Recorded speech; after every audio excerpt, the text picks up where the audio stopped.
직장인들에게 출근길과 점심 식사 후 커피는 빠질 수 없습니다. 그만큼 카페 역시 우후죽순으로 생겨나고 있는데요. 많이 생기는 만큼 많이 없어지기도 하는데 그 숫자가 상상 이상이라고 합니다. 대략 3년 정도 장사하면 잘 버티는 것이란 평가도 있다는데요. 오늘 미부는 대한민국에 얼마나 많은 카페가 생겼다가 없어지며 도대체 왜 이렇게 많이 생기고 없어지는지 알아볼까 합니다. 여러분의 구독과 좋아요를 요청하면 시작합니다. 먼저 국세청은 최근 국민 실생활과 밀접한 100개 업종을 두고 2018년부터 2022년까지의 사업자 데이터를 분석한 통계 자료를 공개했습니다. 이에 따르면 커피 음료점에 포함되는 카페는 5년 전 51,696개에서 93,069개로 늘어 증가율이 80%에 달했습니다. 카페 증가세가 다른 업종과 비교해도 이례적으로 빠르다 보니 51,564개로 추산되는 편의점보다도 4만 개 이상 많습니다. 국내 커피 전문점 시장의 성장 속도도 가파릅니다.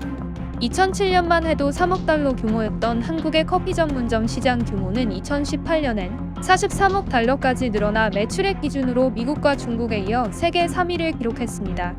커피 원두 수입액 역시 작년 13억 498만 달러 지난해 같은 기간보다 42.4% 늘었습니다. 연간 커피 수입액이 10억 달러를 넘은 건 이번이 처음입니다. 이렇게 한국에서 카페가 빠르게 늘어나는 것은 시장 규모가 크기 때문입니다.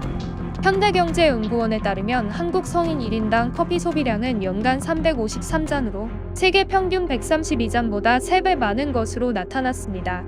진입장벽이 낮은 것도 한몫했습니다. 경력이 적은 창업자들이 소자본으로 카페 창업에 뛰어들면서 카페가 폭발적으로 증가했습니다. 국세청에 따르면 지난해 말 커피 음료점을 운영하는 30대 이하 사업자 수는 38,707명으로 전체의 41.5%에 달했습니다. 50대와 60대는 각각 21.3%와 12.0%로 나타났습니다. 요약하면 젊은 창업자와 은퇴 후 제2의 인생을 설계하는 분들이 카페 창업에 뛰어드는 것입니다.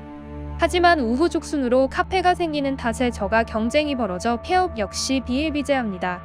커피 음료점의 평균 사업 존속 연수는 3년 1개월에 불과했습니다. 상황이 이렇게 되자 카페 가맹점주들은 출점 제한 같은 정부 차원의 조치를 요구하고 있습니다. 점주들은 공정거래위원회가 2014년 해제한 신규 출점 제한 조치와 같은 명문화된 규제가 필요하다는 입장입니다. 공정거래위원회는 2012년 무분별한 출점을 막기 위해 모범거래 기준을 도입해 기존 가맹점에서 반경 500m 이내 신규 출점을 금지했다가 2014년 기준을 폐지했던 적이 있습니다.